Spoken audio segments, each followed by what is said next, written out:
And we're live, ladies and gents, and boys and girls, and children of all ages. Welcome to a show about shows. This is, of course, JPO John Stones, joined as always by my main man, my brother from another mother, Dutch McAllister. Dutch, how are you tonight? I am doing fantastic, Jordan. This is number 74, episode 74. We're 75 almost. Wow, that's amazing. But I thank you. I'm having a great time. Thanks to everyone who's hung in there since show one. Uh, I don't know if you've seen any improvement since then, but hey, we're doing our best. I'm sure something's been better. Yeah, Uh, possibly. we're 20 days into 2021, but we're going to look back on 20 days ago and talk about the best movies of the year 2020. I mean, from a quiet, no, hold on. From Fast Night, no, hold on. From 007, no, hold on. Candy, nope, nope, that didn't do it either.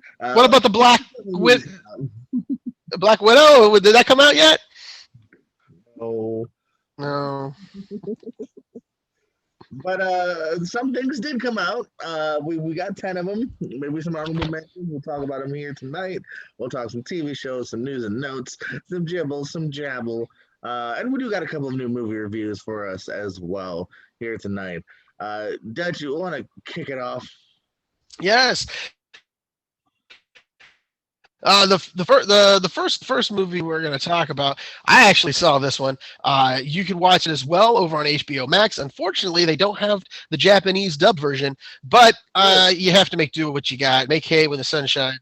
It's called Weathering with You. A boy runs away to Tokyo and befriends a girl who appears to be able to manipulate the weather. This has voices of Alison Brie, Riz Ahmad, Brandon Eggman, Lee Pace, and Ashley Bocher. It's basically what it sounds like. You have Hana and I think Hortora. I'm very bad with Japanese names, and I apologize, but it's a Japanese anime film that you can get on HBO Max right now. It came out early this year, around January. I've not got around to it until just recently, as you know, and it is as that segue says, it's stunningly beautiful. A great poetic story about a girl who loses her mother, and it's just basically raining all the time in Tokyo, and somehow she is endowed with the powers to manipulate the weather. And she falls for a boy who's the runaway, and basically it's a gentle love story without being too schmoozy about it. And it's just about the development of a character to find the courage within to accept the realities as they are. And it's to me, it's just a beautiful film. I'll probably talk more about it later. But right now, it is a must see animation style again, anime, and just touching. And I hope I didn't lose anything more in the dialogue. From when they dub it with English version, but I do wish I could have got the Japanese side, but because I love to read when I watch my anime. But I gave this a good 4.5 snowflakes. very nice. A very nice, good review for that one here. I'm going to continue some love for the movie I saw. Promising Young Woman. A young woman haunted by a tragedy in her past takes revenge on the predatory men unlucky enough to cross her path. This is a really cool eclectic cast. Carey Mulligan, Bo Burnham, Alison Brie, Chris Lowell, Laverne Cox, Clancy Brown, Jennifer Coolidge, Molly Shannon, Connie Brin, Adam Brody, Max Greenfield, Alfred Molina, and Christopher Mintz Place. So this is again, we kind of I teased about it before, about how we got movies that were stripped away from us that we wanted to see. This one finally has eked out on a PVOD and it is in theaters as well here. Really enjoyed the premise here. My only small quibble is I wish he'd earlier moments maybe bit a little bit more here, but it bites hard at the very end. It looks good. Mulligan's as fantastic as I knew she could be. She's somebody that I think had a breakout a few years ago, and I haven't seen much of lately, I think, but she's fantastic in this. Everyone's on cue here, even the creeps in the film. Max Greenfield, who's only in it a little bit, just like Adam Brody, fantastic creeps. I could see why they were willing to play these parts. Even McLovins in one scene is quite interesting here. So you got an interesting premise here. It's the ending's gonna maybe it's gonna win you or lose you. It's a twist. There's some twists and turns here. Bo Burnham, who's one of my favorite stand-up comedians I've talked about before, here is very good as the nice guy who she finds finally, in the midst of the things she does at night with the men of town. And yeah, I think it's an interesting movie. It's worth checking out here. I'm glad I finally saw it. It was one of my anticipated movies, so I'm gonna give it 4 stars. I really enjoyed it. A couple of moments, like I said, a little bit of bite could have used at the beginning here, but still well worth checking out here. I've got one more. Do you want to talk about it? Yeah, I reviewed this one earlier this year, but I'm glad that you finally got on board the Apple train to watch this one. It's called On the Rocks. Faced with sudden doubts about her marriage, a young New York mother teams up with her larger-than-life Playboy father to tail her husband. This has Rashida Jones, Bill Murray, Marlon Wayans, and Jenny Slate star up in this comedy. What was your thoughts about it? I gave it a great review the last time I saw it. What did you think? Did you say the word "star" up in this comedy? It just sounded weird to me. Did I lose you? Are you there? Well, I'm talking about the movie while you're frozen. So On the Rocks, it's on the good old internet. Oh, it might be me. I might be the unstable one here. On the good old Apple. Yeah, I was trying to figure that out. I apologize. I was just, that's why I kind of looked at you for a second. You kind of froze up on me, but keep going. I'm sorry. We'll hurry up before you get going again. I didn't even know you were back. You scared me just now. I was in the middle of talking. On the Rocks on the good old Apple Plus network here, which I'll be talking about a little bit more of in the TV reviews. Yeah, so this is from Sofia Coppola, who I've never loved her films. Like, there's always, they're a little quieter, which is not bad. And Bill Murray's shown a shine in them before. First of all, Bill Murray in this, he is so charming, I guess is probably the best word to say here.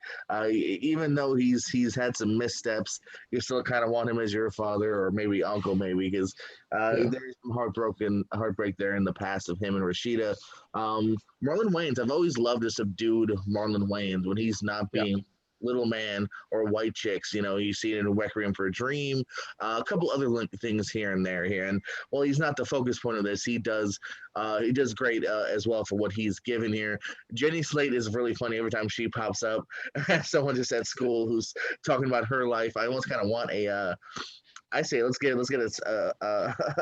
spinoff with her character. I'd follow her around for an hour and a half. And yeah, so everything here is fun, and I liked that there was more humor to this too. This is probably easily the funniest Sofia Coppola movie that he'll have, and so I'm struggling between that 3.5 to 4. I'll go ahead and give it a 4 stars here. You know what I mean? It's a very charming movie here. Some good scenes between Rashida and Bill. They're both really good in this. Rashida Jones, of course, I don't mean to skip her at all. I love that she's in this kind of starring vehicle. I know she can handle it as well. So everyone's on par here. It's worth checking out over at the Apple Plus. Yeah, and the scene that I liked, I thought was very cute, was Bill Murray and the grandchildren. I thought that was just, I was like, that's the kind of grandpa I want. Just somebody on the play, teach you how to play poker. I like this song. Yeah. But so we move swiftly from movies to our television talk. This was the biggest weekend of premieres I think of that I've heard. I mean, everyone was talking about it. Everyone wanted to watch it, and that's WandaVision over on Disney Plus. We finally get to know what happened to Vision and Wanda over there in the Scarlet Witch in the Marvelverse, and so now we're trying to figure out what did we just watch in the first 2 episodes. It's a quirky show, basically based on who I found out, Dick Van Dyke, the legendary comedian performer, also helped with this show. He didn't even know what this was. He was just helping them format the show, and he didn't realize how popular this Marvel use was. I didn't know that, but I can totally see that. Even the set looks like his set. Yeah, and so he was trying to help them capture that early '50s, vibe. I thought it was done, and they executed very well.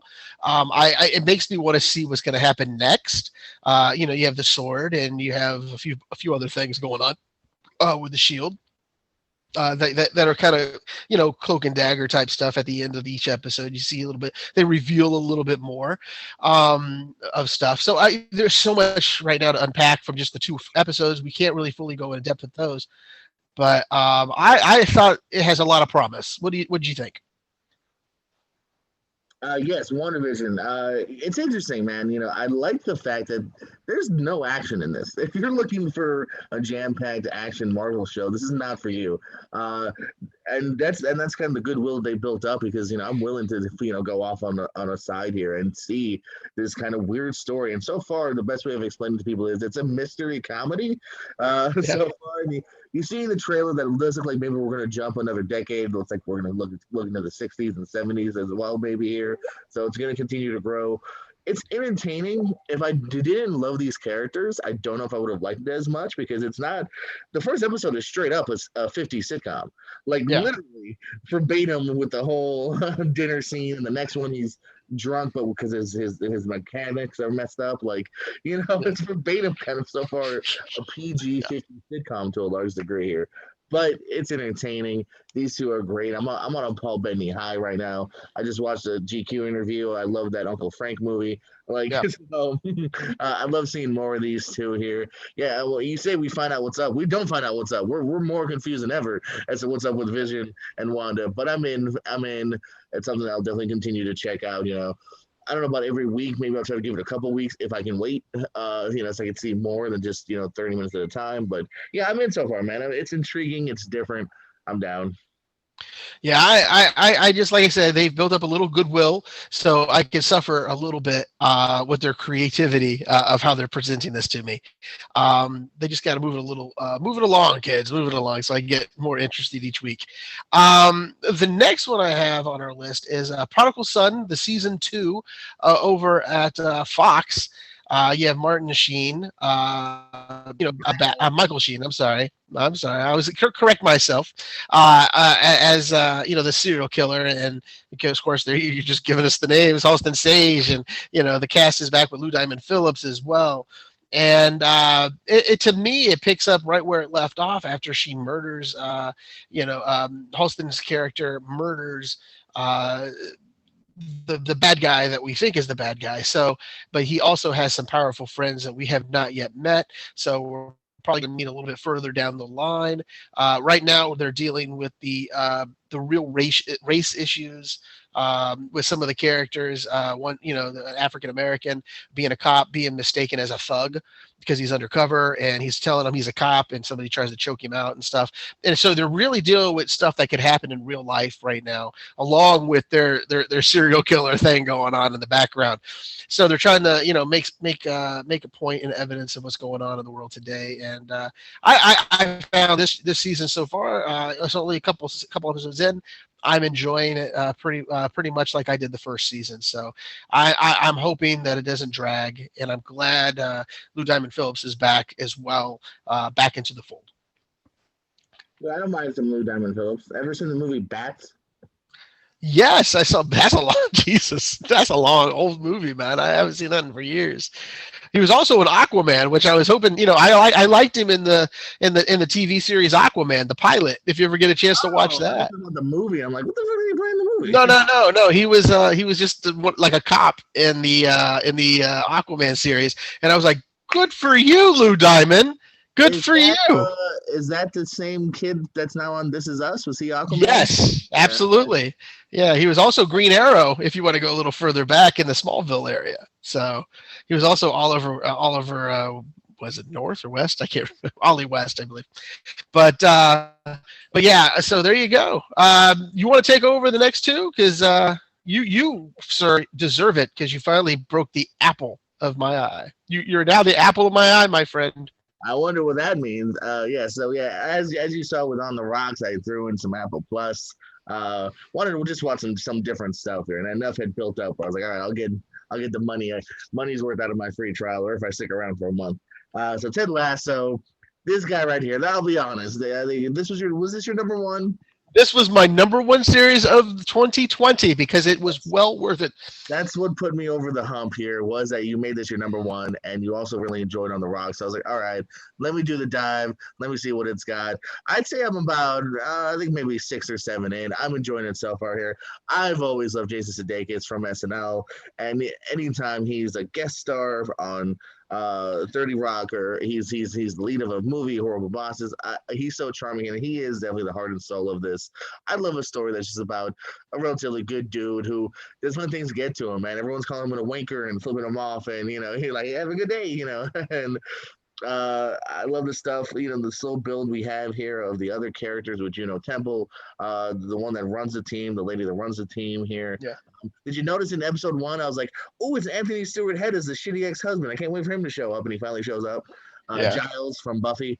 I was waiting like 4 episodes, and he finally popped up. He shows up again a few other episodes down the line. I would imagine someone like him. I was like, he's got to pop back up. So I'm enjoying this, man. It's funny, it's charming. It even gets a little bit of heartbroken here. I'm seeing the stuff with the wife and the kid, and it strings your hearts and your giggles all around. So yes, also a recommendation here for Mr. Ted Lasso. This one I'm also interested in talking to you about. Check out Mythic Quest, Rob. I haven't watched it. It's on the list of things I haven't watched yet. Okay, do you plan on watching it?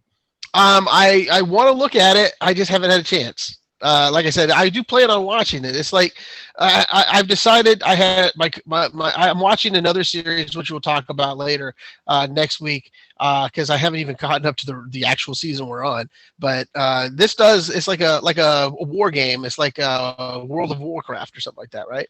So it's the inner workings of they all work at this big old MMPG or whatever you call it, massive role-playing game, MPRG. Like World of Warcraft here, and it's pretty funny. I enjoyed it. Here's the thing that I wanted to talk to you about. If you do watch it, and let's say for whatever reason a couple in, you're like, maybe it's not for me. Watch episode 5. It does what a lot of shows do recently, like Atlanta. Dave did this as well. Episode 5 just goes, whoop, we're going to tell a story about 2 characters you've never seen before. And the entire episode is Jake Johnson and the mother from How I Met Your Mother, Kristen Milioti, also from Palm Springs. It is the best episode of the season. Is this spinoff about like these 2 starting their own company. It jumps year by year. It's like a few minutes in 95, a few minutes in 96, a few minutes in 2000. I freaking loved it. I talked to my brother earlier. I'm like, the best episode of Mythic Quest is the episode where none of the cast is in it. And we both agree we want this show. I wanted more of this show because it was, this is from the Sunny creators. Charlie Day also has a hand in writing and creating it with Rob and others. If you watch It's Always Sunny, Rickety Cricket is a regular in this as well. He's really good. And I like the show. But the other one, this one with Jake Johnson was so, it was more earnest. It was more likable. This could be on, Fox or CBS, but in a good way. This could be on any channel.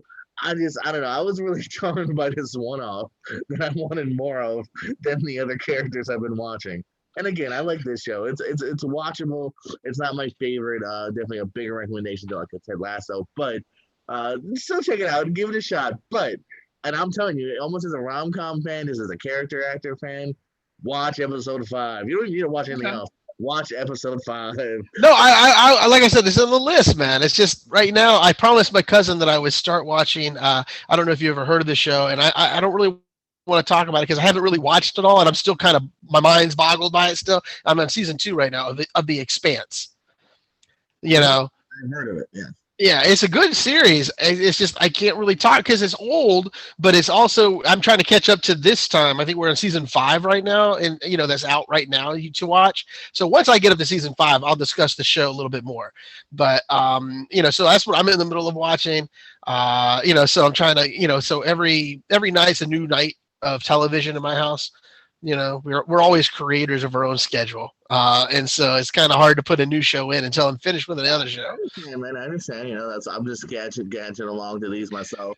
But yeah, I'm with you though. I didn't want to watch it. White Death, by the way, A Dark White Death. Yeah, okay, is that the name of the episode? It's the name of the episode, yes. Okay, but no, I you know what? I can't expound about it enough of Ted Lasso. It is such a feel good show. It makes me so happy. It makes my heart love. Makes my heart love. So that's it for television. What else we got coming up here on the show? See, we're doing great tonight. We're crisp. We're looking. I think you know what's coming up. You see it behind me. I don't think any one of these are on my list, but we're going to talk our favorite movies of the year. 20.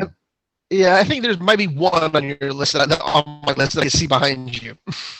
It's an interesting year, man. As we said here, we didn't quite get the year that we had thought. In a different 2020, maybe we'd be talking A Quiet Place. Maybe we'd be talking even other things that just didn't get the chance to film and come out by the end of the year. Who knows? Spiral. Maybe we'd be like, wow, Spiral's the best movie of the year. But I still think we've got some good ones. Would they have made my top 10? There's a good chance they might not have. But I do like all the films I will talk about here today. So the year 2020, my friend. I mean, who wants to kick this banger of a year off? I'll let you go ahead, and I just want to say, this is the good year, a good chance for Nicolas Cage to put his hat in the ring for Best Supporting or Best Actor. For anything he was in. When he had like 10 movies that came out on video or something this year. You're high, man. Ben Schwartz has a better chance for getting nominated for Sonic than Nicolas Cage. Well, we'll find out. This year's going to be very interesting. I can't wait to see what these things are going to happen. If you look it up, I've looked this up before actually with Steve Mason. Hi, Steve Mason. Who's probably not watching. There is nominations that make sense. Like there's not going to be any nutso like, wow, Robert De Niro for War with Grandpa. Like the nominations do make sense. Yeah, I know there are some movies that are out there that should make sense. So I'm with you. I agree. So let's kick it off. Give me some honorable mentions and give me your number 10. All right, my friend. So my honorables, which are good movies, we didn't quite make the 10.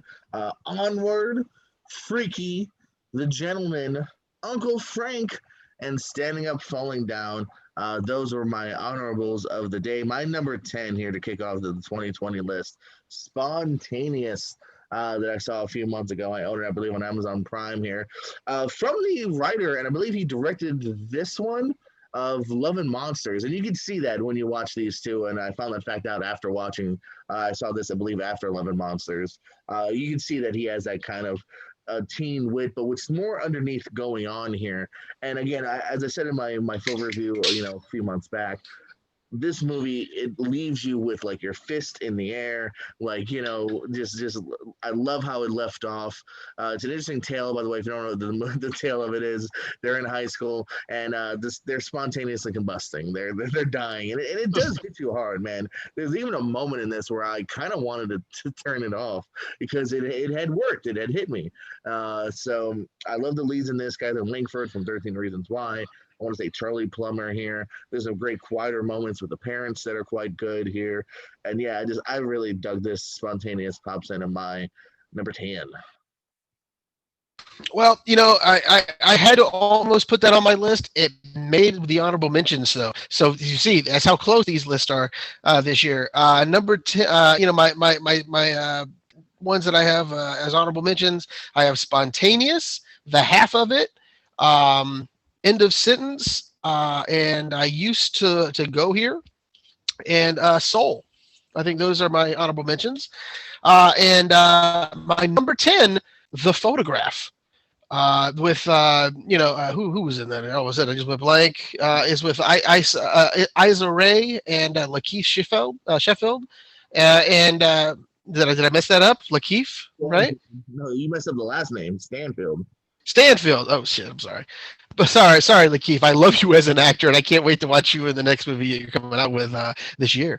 And Lan Noel, I think, as well. It's about a girl who goes back home to try to find out more about her mother and why she left her town. And it's also a love story that that just develops, and it's probably one of the most underrated love stories I think of 2020.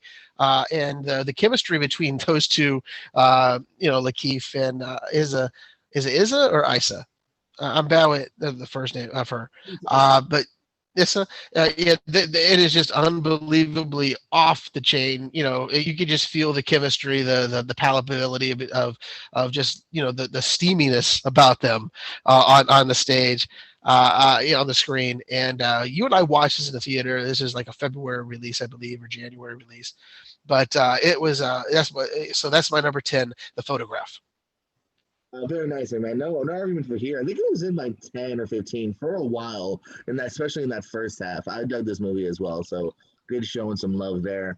Coming up by number 9, a movie that I would definitely argue for one of the least talked about movies that should be All the Bright Places. This is actually on Netflix here. Elle Fanning and Justice Smith, and I mentioned before handling either teen dramas, but in the right way here. And this is about two young people who are just finding their way in life. They've been hit with either illnesses or loss in the family, and trying to cope with that here. And this thing is not cookie cutter. It doesn't have a squeaky clean ending again that I enjoyed about Spontaneous. It has a very realistic ending here and a tragic story that's being told here.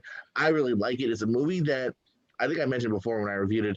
I stayed up till 5:30 because I wanted to finish it. I wanted to see how this tale played off. I started at 3, figuring I'd watch half an hour and fall asleep, and it engrossed me and has stayed in my conscience since, from several months ago, and not expectedly too here. So All the Bright Places makes my top 10 this year. Number 9, this was, like you said, this 10 was a very hard one to pick, on top 10 as a whole. But, I had to look at the body of work of what was out there for what I've seen this year. And it's on Netflix again, number 9, Tiger Tail, with Zyma and Kristen Ko. It's a father-daughter relationship film. He thinks back to where he maybe should have taken that love interest instead of taking what was handed to him. And it's just a good film about a man who just looks about his life and says, I maybe could have done better. But it's the relationship between the father and the daughter that was strained because of when he left the mother, things just fell apart. And it's just a beautifully done film, and I highly recommend it. Number 9, and like I said, if no one gives this love for nominations, Zyma, he was just unbelievable in this part. He should get a nod somehow. But Tiger Tail, number 9, from Netflix. Well, do you know what I think about that being your number 9? What? I think it's excellent. My coming in my number 8 here. It's you always get afraid when they're going to reboot or do a sequel to something that you love back in the day. Will they handle it right? I think they did here for Bill and Ted 3. Face the Music.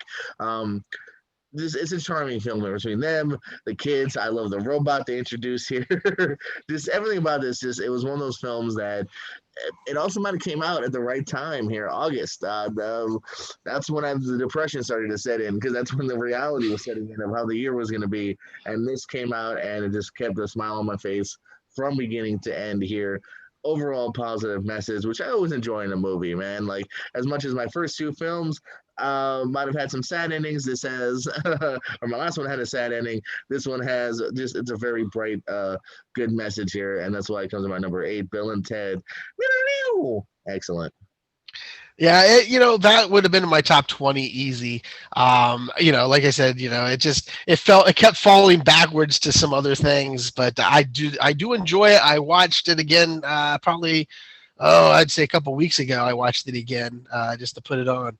And so I enjoyed it. Number 8, though, on my list, we have a good cast, a thriller, a horror show, Elizabeth Moss, Oliver Jackson, who is just, let's just say, heinous in this film. The Invisible Man is number 8 on my list. And it's just, to me, just a lovable show. It's not lovable by no means. It's just a great take on the Invisible Man. A lot more of evil, sadistic stuff goes on, and Elizabeth Moss just is uncanny as playing a great victim. And it just, oh man, there was some chilling moments. That kitchen scene right there, and there's a few others when he's in the attic, and then she finds out about him. It's just I don't know. I don't want to ruin it for anybody who hasn't seen it, but this movie, if you don't ever make a sequel, this right here you should rest on the laurels on this one, because it's well worth the watch. And it takes domestic violence to a whole new level, and a new art, I guess you could say, regarding the Invisible Man. So number 8, the Invisible Man. Very good. I'm a fan as well. We'll talk about it later. I don't know. Coming in by number 7 here. It's, you know what it is? It's a Spike Lee joint. It's Defy Bloods. Hey, look at that, Netflix. I just, this is just, it's an engrossing tale from beginning to end here. Delroy Lindo, another guy that has been talked about, and rightfully so, for no way I think he's going to be overlooked, at least for the nomination here. He shouldn't be. The directing's on point here, the look of it here. Yeah, man, it's a movie that they definitely need to be checked out. I was a little late to the party, I'll admit, but was happy when I arrived. So that comes into my number 7 here is Defy Bloods. We may talk about that a little later, maybe. I think. I don't know. I have to look at my numbers here. Possibly, I don't know. So, but my number 7 is a movie we actually discussed this very show. Weathering with You. Actually, it jumped to number 7 on my list. Fabulous anime film. Every year, it just seems there's one anime that somehow captures my heart and makes the top 10.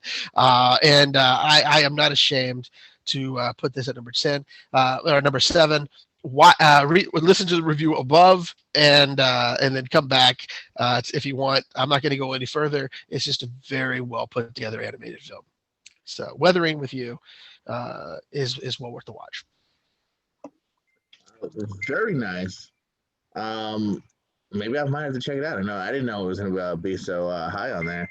Yeah.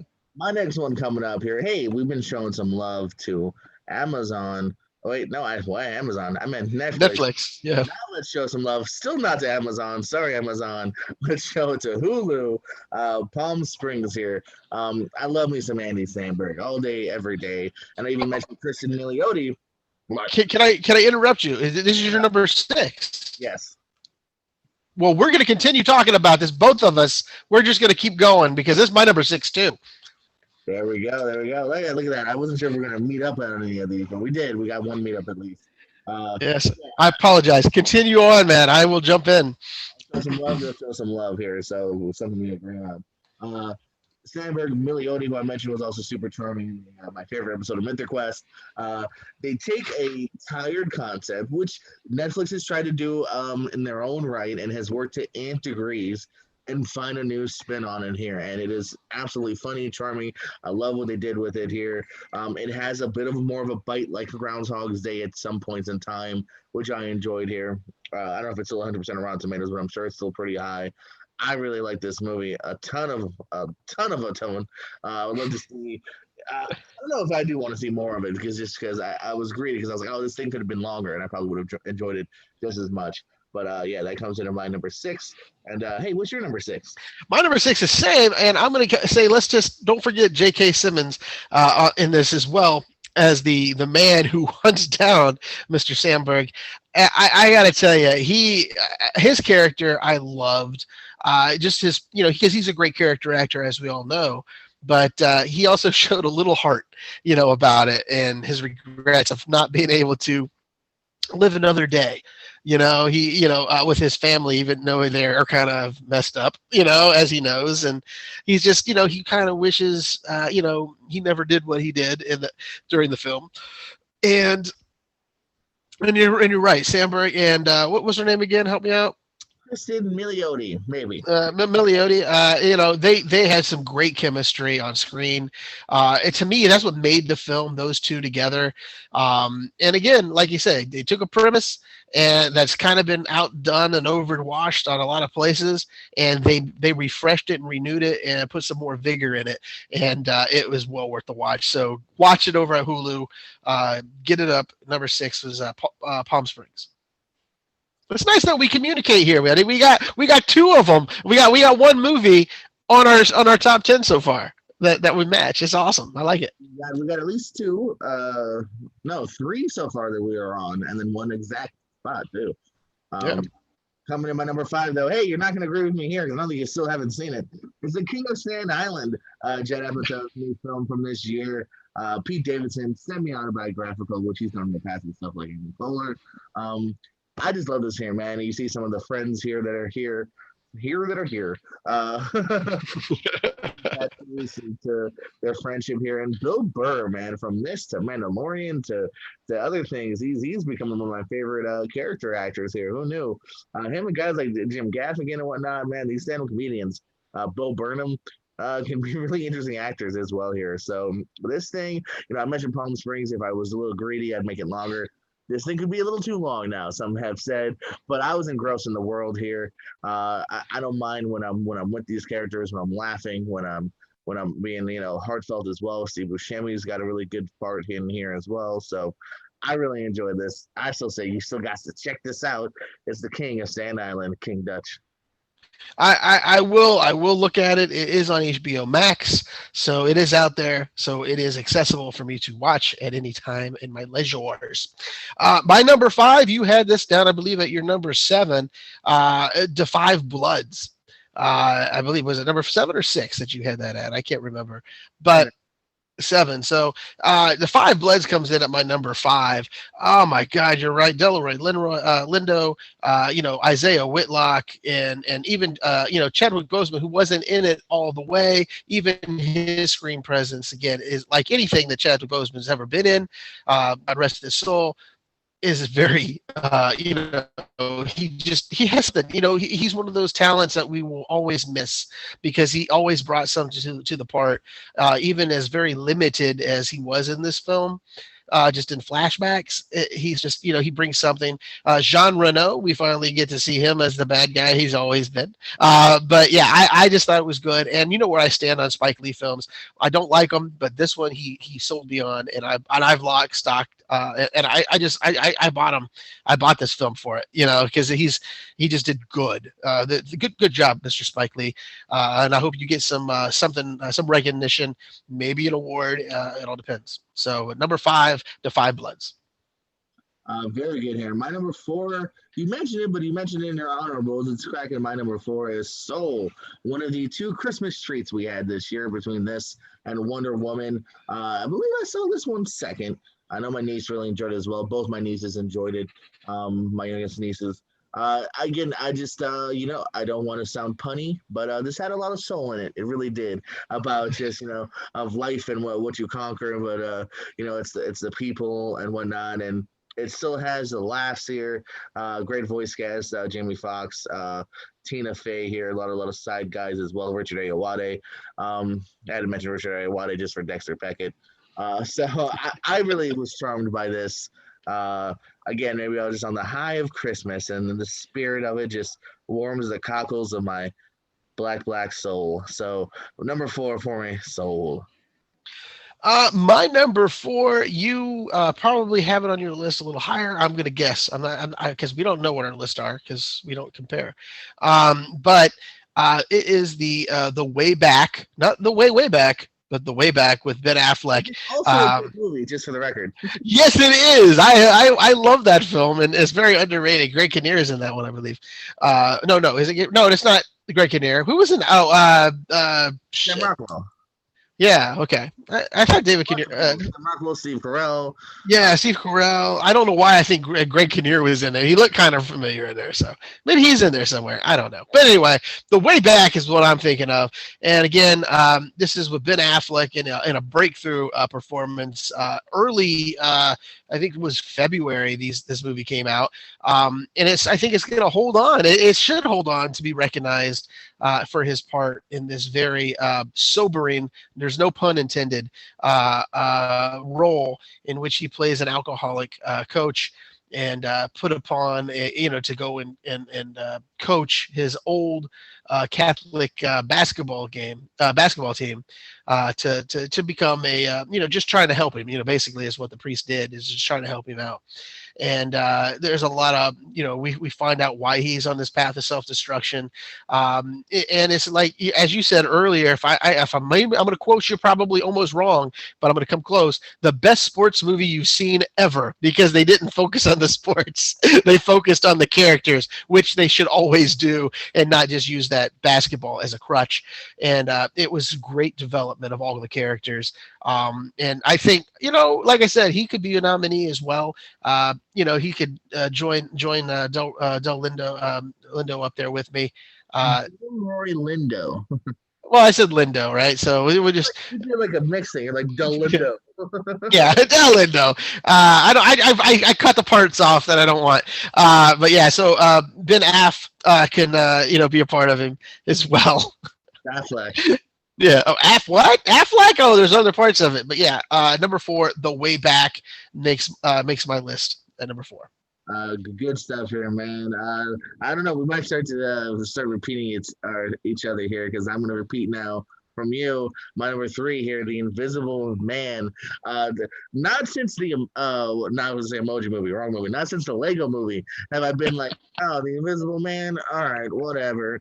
And then you see the trailer and you see where they're going with it, and I'm like, oh, okay, they're hitting this from a different perspective. This is more of from the other person's perspective of her just is she being haunted? Is she being tortured by this horrible husband that you mentioned before? Was it Oliver Jackson? Yeah. Who's great, and he's only in a little bit too. Like, they use him just in the right amounts too, I feel, because he has this haunting premise that you don't see much of at the beginning, which I thought was the perfect decision here. And yeah, there's just some great moments here. It's a movie that's still to this day, if you haven't seen it, do us a favor. Don't watch a trailer. Don't watch trailer number 2 for sure. Watch this movie as cold as you can, because that will sweep you up even more. The Invisible Man, another movie that just like The Way Back is still on the conscience of us, and this is 10, 12 months later, because this was another early one as well. So Invisible Man for me. My number 3 film, it diverts again. Every year something happens. Some weird thing happens, but a documentary appears in which affects me enough. And number 3, Netflix, Crip Camp. Unbelievably done. I've done nothing but champion this film since I watched it. I tell anybody who wants to watch a decent documentary, go watch Crip Camp over on Netflix. It is like I say, it talks about the one summer in which all these disadvantaged youths of being crippled, basically, we'll say, handicapped individuals get together, and they're treated to one summer of fun. And in this camp, they're always treated as if they're actual. I hate to say this way, because it's true what I'm about to say. They're treated like individuals, where they don't have a handicap. And that's, to me, the most important thing about anybody. If you know anybody with a handicap, being them autistic, being them in a wheelchair, or any other type of issue, that's what all they want. They just want to be treated as an individual, and not just seen as a person that's confined to a steel horse, or anything like that. They just don't want to, and it brings, it shows a fight of what they had to go through the 50s and the 60s and the 70s to finally get the American with Disabilities Act passed, to give them more respect. And it hats off to the filmmakers on this one, very, very much so. Watch it if you have not seen it. It brings a tear to your eye. Crip Camp, my number 3.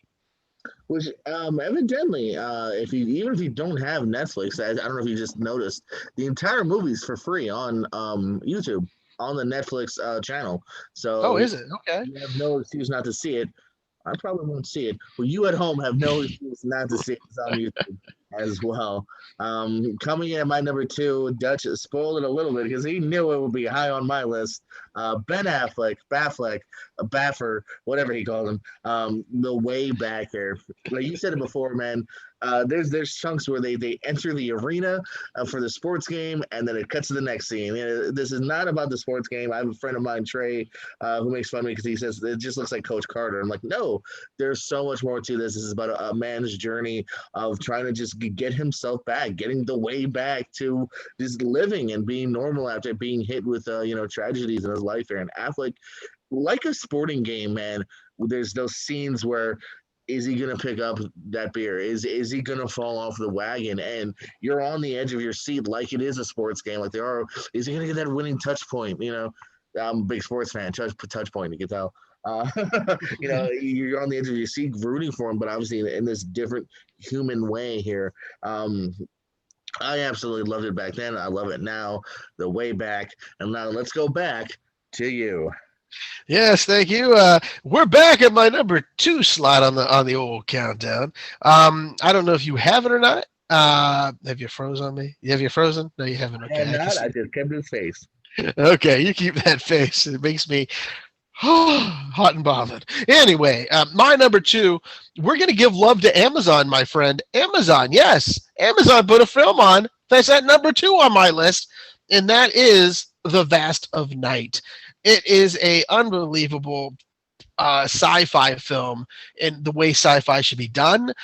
Very little dialogue. Well, actually, a lot of dialogue, not a lot of special effects, but also just tense as all get out.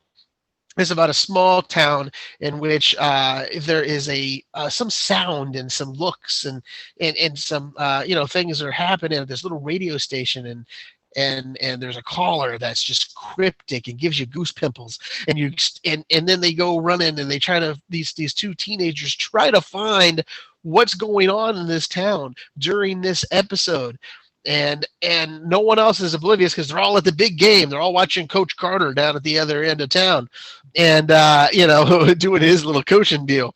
But and they're out investigating, talking to neighbors, talking to friends and family, and it's just a breakneck speed. But it doesn't. It just is so tense, and it's just well developed and very well healed cast. Oh, very like I said, it's just an unbelievable movie. Go watch it over on Amazon Prime.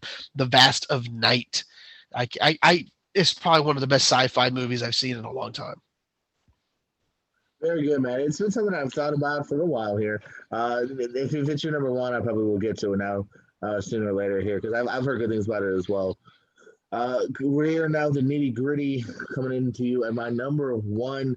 We got to go back to Netflix and show them out to Netflix this year. So for anyone that says Netflix can't make a good movie, we've got a couple ones that will disagree with you in 2020.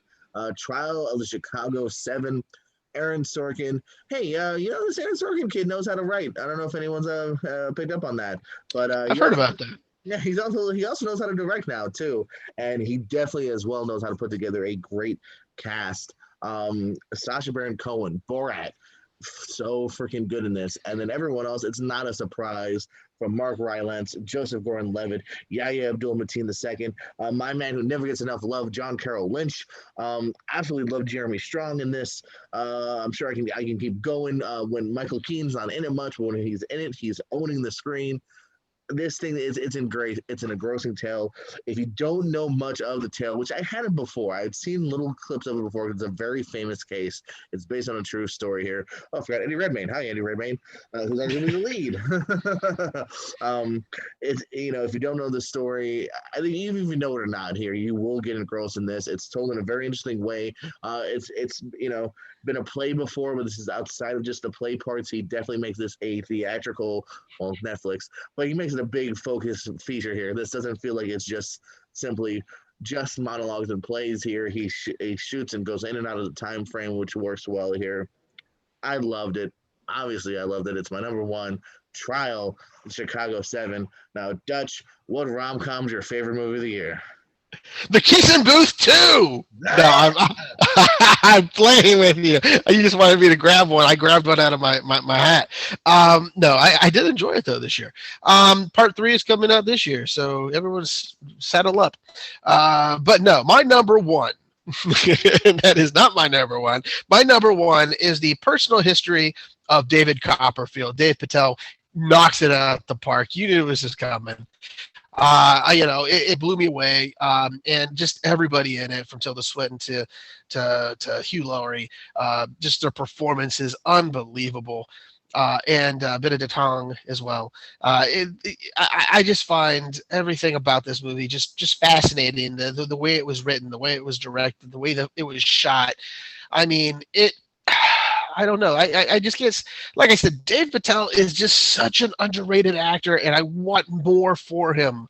We've seen him in other movies. Don't get me wrong, Slumdog Millionaire, and a whole bunch of other, a few others as well.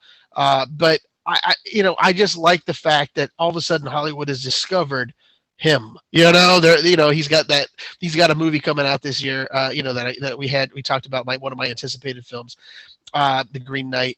And it's just going to be good, because it is Dave Patel now. He's going to be. He's like, I don't know. I've just been championing for years, and I'm glad to see that he's finally gotten something. And I love this movie, the way they decided that the color of the skin doesn't matter who you are, as long as the story's good and entertaining. People will watch it. And unfortunately, it didn't get as wide a release as it should have.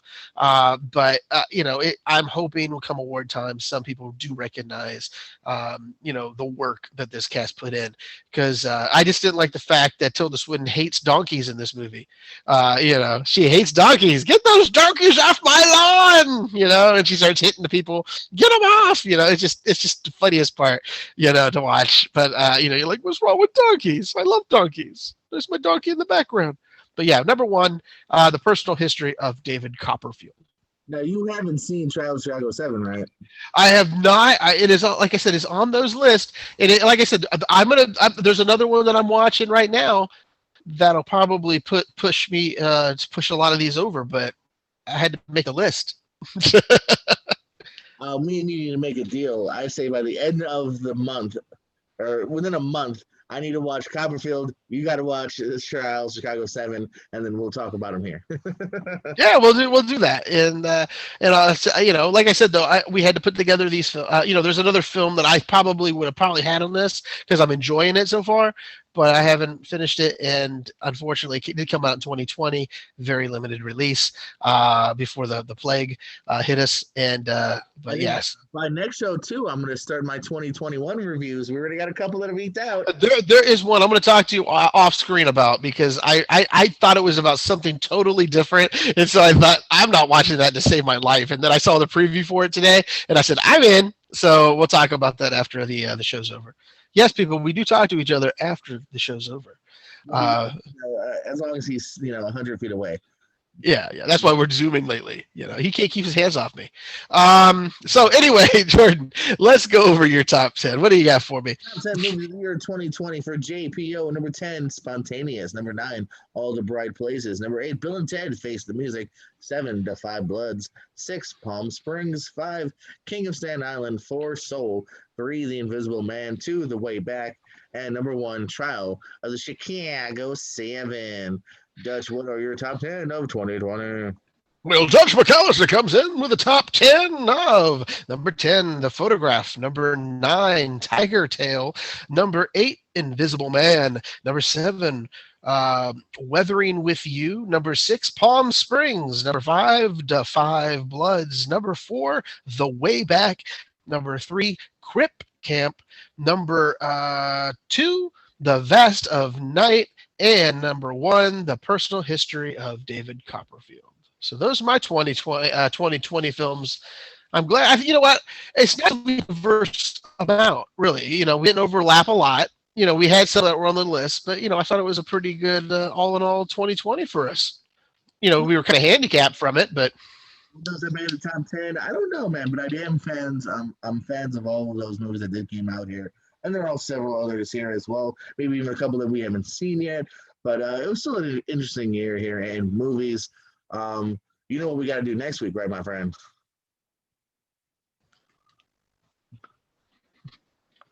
You know what we got to do next week? What? Top 10 worst of 2020. Well, I don't really have that many bad ones because I try to avoid those. You can find 10. Possibly, but I also have I've been working on my top 10 albums of the year. I might just do the top 5 because I really like the top 5 more than I do because I'll give the honorable mentions a bottom 10, but I'll give you the top 5 albums of 2020 according to me. So that'll be nice. We'll do that too. So we'll see what I'll we can do do. my top 2.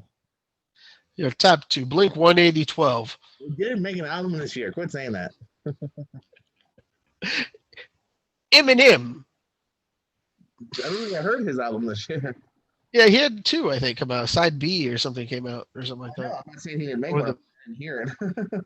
or the B side or something like that. Okay, so with all that fun, all that stuff, there's some interesting stuff going on in this world today, and I'm just wondering, Jordan, because you're my go-to man, you and Avery, my go-to too. That would be our news and notable stuff. Yes, breaking news. Did I ever tell you the story about how if I ever became famous, I always wanted to punch Patrick Dempsey in the face on the red carpet? Why?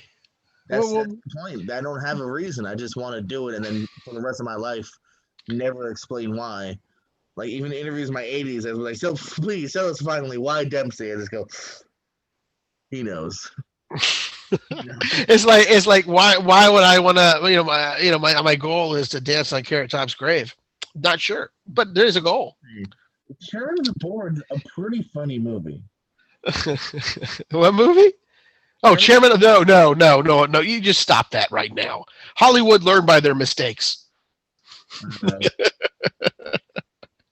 It took a while for Pauly Shore, but they came back this year. Guest House, maybe my top 10 worst. We'll find out.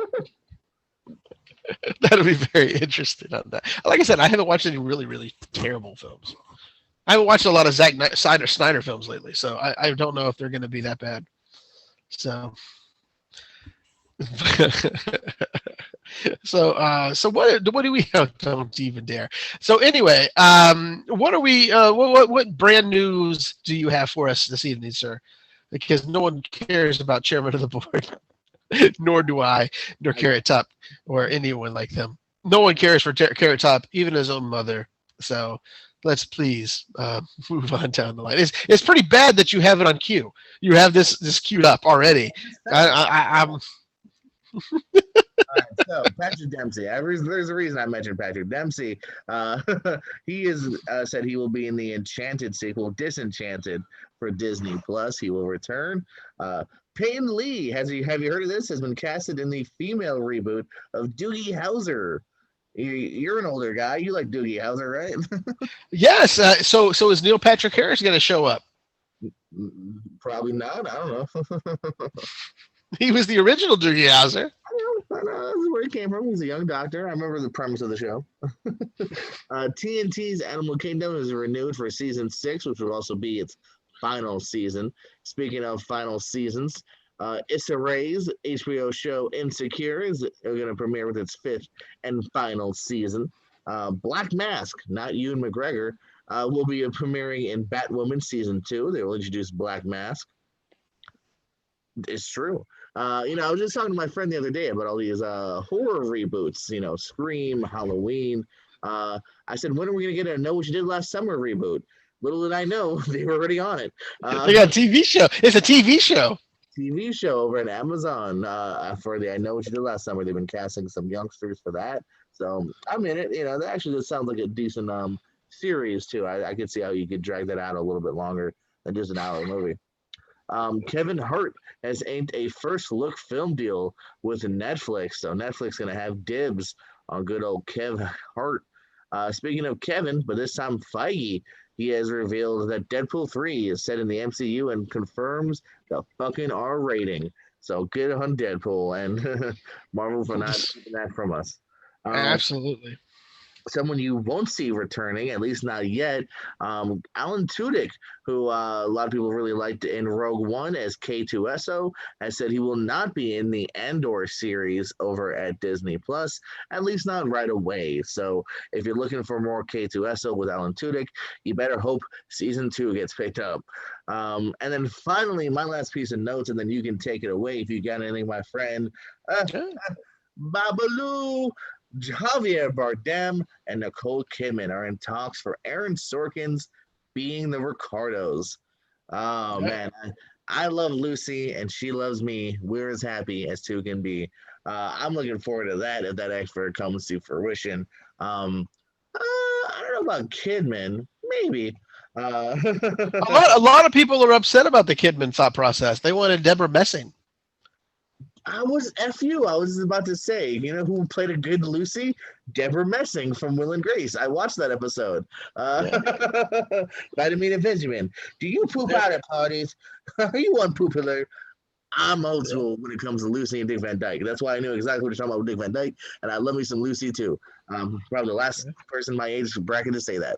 But I'm looking forward to this. There is a juicy story here too, for anyone that doesn't know kind of the background here, and even some of the walls that they broke down here, man. Like they were the first like interracial couple on TV. She fought for him to be on that show. They did not want him on the show. They wanted a white dude. She fought for her husband. Even other background stories that are funny. Like she was one of the first ones that were able to they had to hide her pregnancy. There's all sorts of fun, 50s things about that show here as well. And of course, they divorced while they were in the middle of the show. But they carried on, brother. They carried on. Money's good. Money's good. And off, they had that other We Love Lucy or whatever it was. There's a stuff later on in color.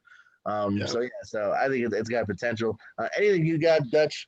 Well, I am surprised you didn't get this one up here. Because I thought you loved it. I thought you loved it. That's why Saved by the Bell renewed by the Peacock for season 2.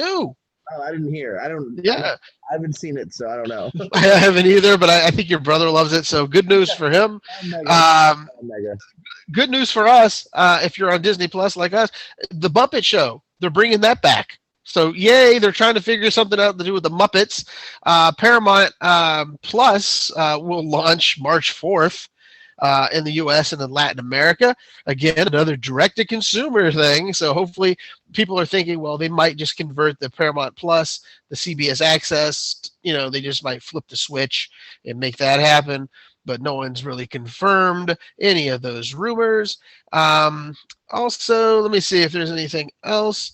I think I'm not gonna disappoint anybody with some bad stuff, so we're gonna keep on moving. We're moving along here. Reportedly, Tom Holland and Timothée Chalamet are being approached to be in the prequel to the Willy Wonka movies. To be Willy Wonka. Yeah, they're doing a prequel to the Willy Wonkas, so they're thinking of bringing those kids back. So, signing them up, Warner Brothers, and there's just greatness. Oh, also, by the way, you didn't even talk about our friend Zack Snyder, who's always so wonderfully talked about on this show. He's decided to tell everyone it's not going to be a 5-part series or a 4-part series. It's going to be a 4-hour dredge of a movie. So there you go, kids. It's going to be a 4-hour spectacular over on HBO Max. I view that you say in such a downer way. You make it what you want it to be. It's just like The Irishman, you know what I mean, or Hateful Eight. If you don't want to watch a 4-hour movie, you yourself can watch it in a 4-hour chunk. 1 hour. Well, I'm not complaining. I broke up The Irishman. I broke it up in 2 chunks, and that was fine. But what I'm saying is, I just don't understand why Zack Snyder can't just shut his mouth and just let things happen instead of always coming out with new news every week about something that I could care less about. I know the world loves this. All the fanboys and all the fangirls love it. They can't get enough of Mr. Zack Snyder, but I can. But give me the Dave Bautista film. Well, I'll watch that instead. But so there you go. Imagine there's news about something you don't like. Yeah, well, that's what I'm saying. It's actually, I might forgive you if you do well for Dave. But yeah, so he keeps saying that it's now not a 4. 4-hour show. It is now a 4-hour movie. Other than that, I think I can't go a show without swiping at Zach for a minute.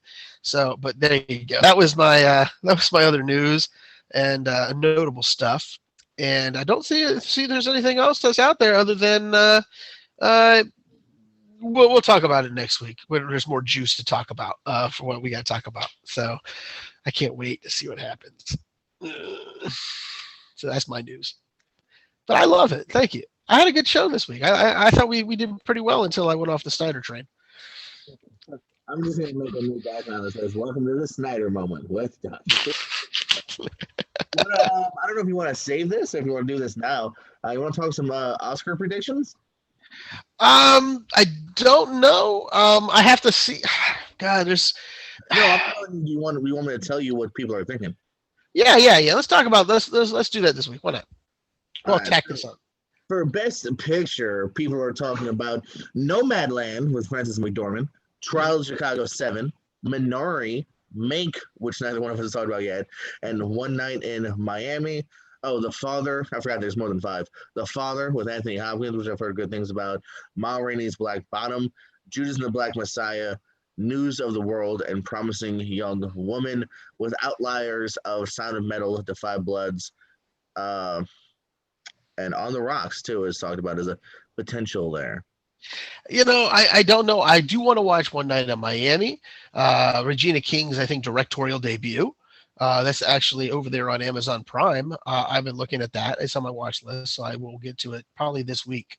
I really do want to watch that because that's an interesting night. It's a true story based on a true, what I think happened one night where you had Sam Cooke and Muhammad Ali and Malcolm X.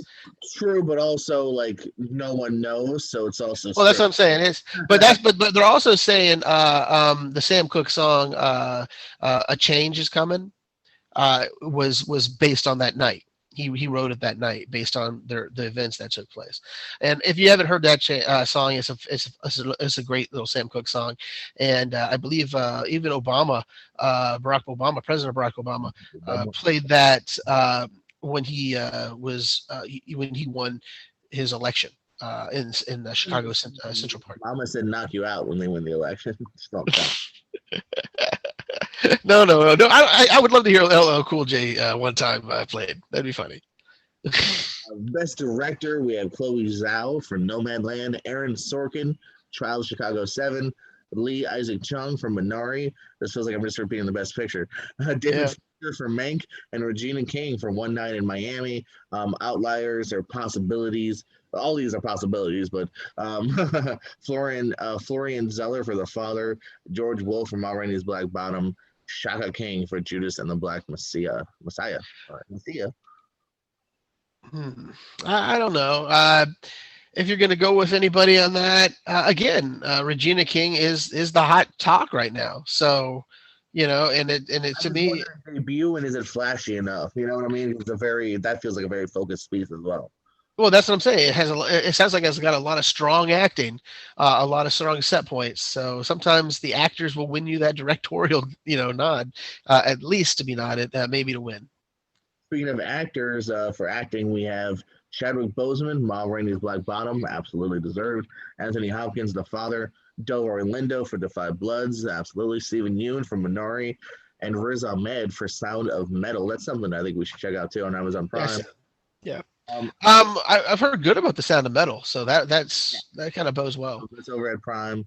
Outliers, Gary Oldman for Mank, Lakeith Stanfield for Judas and the Black Messiah, and Tom Hanks for News of the World. Well, see, I don't know. There's, like I say, there's the Lakeith. What was the name of that film? That one's supposed to come out this year, right? For us, yes. I've seen it. I'm Yeah, so I don't like the idea that you're bringing a 2021 film that no one's seen, if anything, into the everyone else hasn't seen. But I think I do like. Not that I like or dislike it. It makes sense. It was critics, the people that vote in this, so they've seen it. I know that this year is like I say, it's going to be it's going to be an odd year for everybody involved, but I love Lindo. As I say, I think I liked his performance so much. And I haven't seen Chadwick yet in Mama's Back Bottom. And I thought maybe he'd squeak in for Five Bloods just because of a thank you, but Yeah. no, he 1000% deserves it for Black Bottom. Okay, so it's going to be probably a close race between him and Lindo, I think. A lot of people, and neither one of us have seen this. A lot of people are showing love for that Hopkins movie, The Father. Yeah, and that looks like a strange film too. From his point of view, kind of thing. Yeah. So I don't know, man. You never know, man. It's hard to say. Hopkins also has that pedigree. Sometimes they go with oh, this dude's been awesome for a long time. Here you go. Yeah, Oscars are hard to predict sometimes. I don't know. I have to watch the film to really get into it for you, but before I can say if Hopkins deserves it. I know. I'm just saying other people do too. Actresses, you got Vanessa Kirby for Pieces of a Woman, Frances McDormand in Nomadland, Carey Mulligan, Promising Young Woman, Viola Davis, Ma Rainey's Black Bottom, and Andra Day for the United States versus Billie Holiday. Outliers include. This is by the way, this is all based on Variety. They say Meryl Streep for The Prom. If that happens, fuck that. Michelle Pfeiffer for French Exit, and Kate Winslet for Atonement. No, it's not Atonement. It's the other one. Okay. And Eminent. Is that the one with her and Saoirse Ronan? Okay. Yes. Okay. On that one, I don't know. I'm just gonna go honest, but I think Frances McDormand, she's been running with this since way before the pandemic. They're hard, yeah. So I'm gonna say an upset on that one, just because they're gonna figure a way to put Streep in there. She always gets Streep gets put in there. For a mediocre Netflix flick, come on. No, they if anything, you could interchange it with the one over on HBO Max. I can't remember the name of that one. Let Them Talk, I think it's called. Where where she's on a cruise and she's finds a young love or something like that. So I don't know. You best supporting actress you can put her in, and not put her in best lead. She did get gypped out of that. What's that movie with Steven Soderbergh? Oh, shut up. She did not get gypped. Everyone completely moved on from the laundromat. Okay. That is a fun scene though. She's ripping off the wig and she's I was just disgusted with the whole movie. So I don't know. I think I gave it a half a star. So I know you did, and I gave it a solid 2.5. Yeah, I know. Supporting actor Daniel Kaluuya, Judas and the Black Messiah. Which is funny on the poster. I would think it's the opposite. I don't know. Anyway, Leslie Odom Jr., who is Sam Cooke in One Night in Miami. Sacha Baron Cohen for Trial of Chicago 7. Stanley Tucci for Supernova, and Paul Raci for Sound of Metal. Say this was a supporting actor? Oh, I thought Med was the lead. Oh no, Paul Raci is the other guy. Never mind. Where's that Med the lead? Okay. Outliers include Glenn Turman for Ma Rainey's Black Bottom. He's really good in it as well. Chadwick Boseman for The Five Bloods, and Bill Murray for On the Rocks. I think Bill Murray will get in. Chadwick will not get in for that part because he wasn't. I don't think he was enough in that film to be considered a supporting actor. To me, I think there's other ones that you can put from that film in there. But if you're gonna change somebody out with that film, you can do that with some of the actors that were in it. I'm gonna go. Who was the the guy who played Sam Cooke? Possibly, I don't know. I've only seen previews, but he looks like he's putting on a good performance in the preview. But again, I think supporting actor is more open than most people ever think it is. It's never a closed, open to shut case. So I'm not going to commit yet until I see it. But I have to see more. I got to see Kaluuya and Odom. Right now, I'm a big fan of Cohen. He's someone that I said from the get-go. So he's number 3 for Variety. The supporting actress Maria Baklava for Borat 2. Olivia Colman for The Father. Amanda Seyfried for Mank. Ellen Burstyn for Pieces of a Woman, and Yu Jung Yoon for Minari, with outliers of Jodie Foster, The Mediterranean, Glenn Close, Hillbilly Elegy, and Helena Zengel for News of the World. Okay, Hillbilly Elegies is just an overrated film. I tried to watch it, I couldn't finish it. I don't know if it's Ron, overrated. I've heard some people that really hate it and really like it, so it's yeah, either or.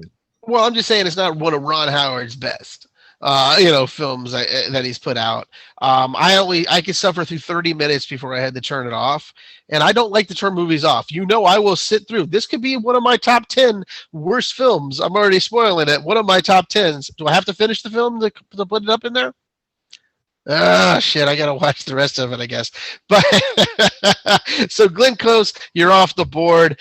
You're for nostalgia. And you gotta. I think instead of looking at some of the harbingers of the past, such as Glenn Close, yeah, she may have put in a decent part, which I don't remember it. Like I said, I don't even know if I even saw her or remember her in that movie. I like to award younger, newer actors. Who are up and coming, so the world knows them more instead of just rehashing the stuff like a Meryl Streep. You can always put her in, but you're always taking away from somebody more deserving.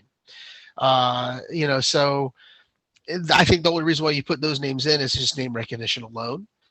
Again, we haven't heard Nicolas Cage at all in any of these, so I'm kind of upset. Well, he did. The one that was actually reviewed was you watched one? Did you not? Colors or something like that? He's not. It's not a movie that's gonna get nominated though. Like people But what? really like it, but it's not. Especially for him, like he's good in it, but it's not an Oscar movie, bro. Well, anything. This is a year for everybody. That's how I look at it. I'm proving to you that this is not the year. There's still other things that are better than that, or than Sonic, or than that Nicolas Cage movie. I'm not saying Sonic should be anywhere in a film somewhere. The color of whatever with Nicolas Cage is not getting nominated. I think it's Kung Fu film. I've been wanting to watch that one, the newest one. Have you seen that one? That looks good. The original screenplay: Lee Isaac Chung, Minari, Aaron Sorkin, The Trial of Chicago 7, Jack Fincher, Mank, Will Berson and Shaka King for Judas and the Black Messiah, and Emerald Fennell for Promising Young Woman. Plus, you got possibilities like Andy Serra for Palm Springs. Here's the movie we were trying to guess with the girl in the yellow sweater near me. Eliza Hittman for Never, Rarely, Sometimes, Always. And Abraham Martyr and Darius Martyr for Sound of Metal. That's our screenplay. Yeah, and that Never, Sometimes, Always movie, that's the one that I actually started. I haven't finished it, and I'm going to probably regret not having it on my top 10, after I watch it. It's going to be one of those, can I revise? It's not always, I've already put it out there, but it was one of those ones that came out in 2020 that I was really interested in, and it finally got to HBO Max, and I haven't had a chance to see it. So, damn you. Got adapted screenplay here. Chloe Zhao for No Man Land, Kemba Powers for One Night in Miami, Chris Hampton and Florian Zeller for The Father, Ruben Santiago Hudson for Maury and His Black Bottom, and Kelly Reichert for First Cow, with possibilities like Luke Davies and Paul Greengrass for News of the World, Charlie Kaufman, for I'm Thinking of Ending Things, and Peter Bayman, Sacha Baron Cohen. Jesus, there's like 7 of them. Jenna Friedman, Anthony Hines, Lee Curran, Dane Mazer, Erica Ronjova, and Dan Swimmer for Borat, subsequent movie film. Okay, so Borat, let's take that out. But I like the other one, The End of the World.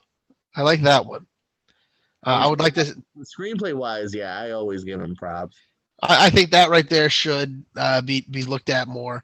The First Cow, why not? I did see it. Not my top 10, in my top 20 possibly.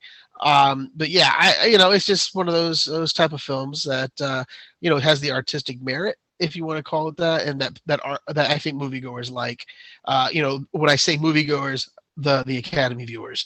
But I like the End of the World one, so I would love to see that get nominated and win.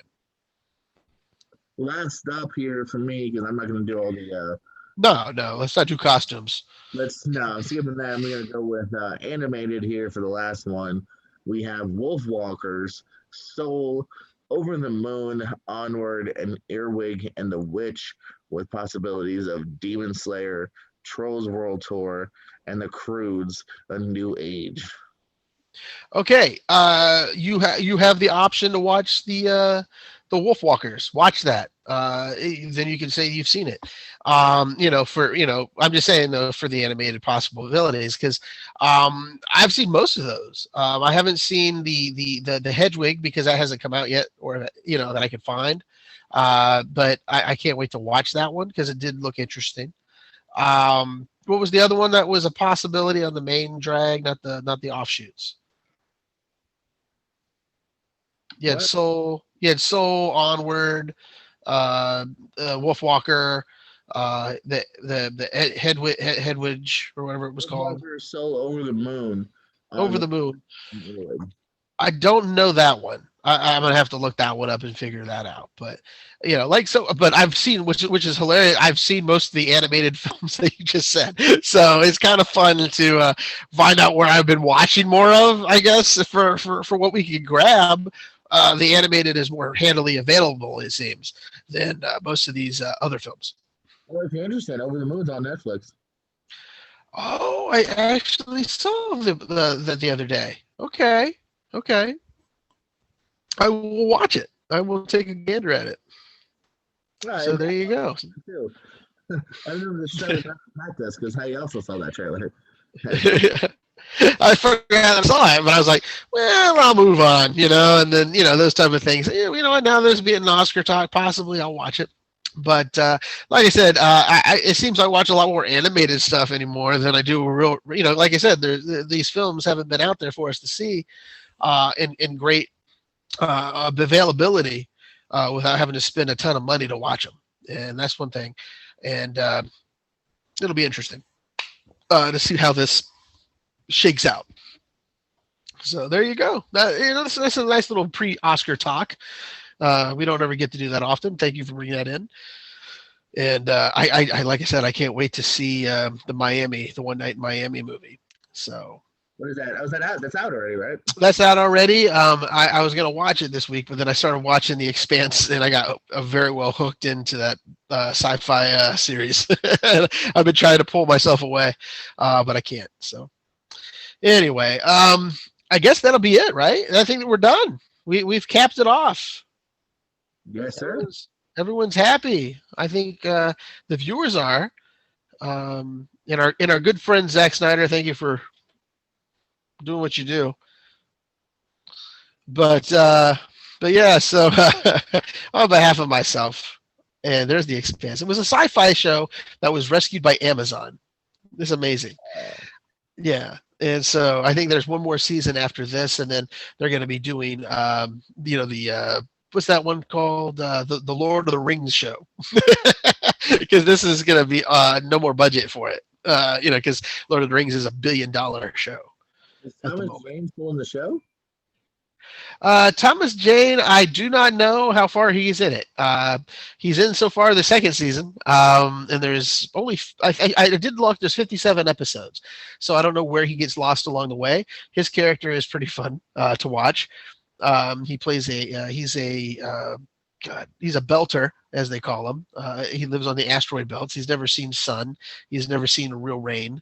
It's so weird, because they have Mars, they have Earth, and they have belters that are working on asteroids, and they're the ones that no one likes to care about. Everyone else is always fighting for more supremacy. So, and right now, the show is based on war of what might and possibly could happen. So I can't wait to see how it's going to go. So very, very, very. Like I said, my cousin turned me onto it, and I thank Martin for it. So other than that, we're done, man. We're done. One more thing I had to talk to you about. Well, what do you got? Then I swear we can go. Did you see one of my favorite character actors debut on WWE Raw? I did. I can't. He was in 10 Things I Hate About You. He was in Harold and Kumar, and there he is. He's Drew McIntyre. Along with Gilbert, I cannot believe that he went out there, but I guess they paid him some decent coin, I guess, to take his shirt off. I bet you they didn't. I don't think I bet you got like for us well paid. But I don't think he got like, they're not like he's not like that big of an actor. I think he was just a fan and he wanted to be part of Raw. Look at him. Yeah, I know. See, somebody, I hate to say, because I'm a little overweight, if you haven't ever watched the show, but he looks like he found White Castle all 3 times, and he never left.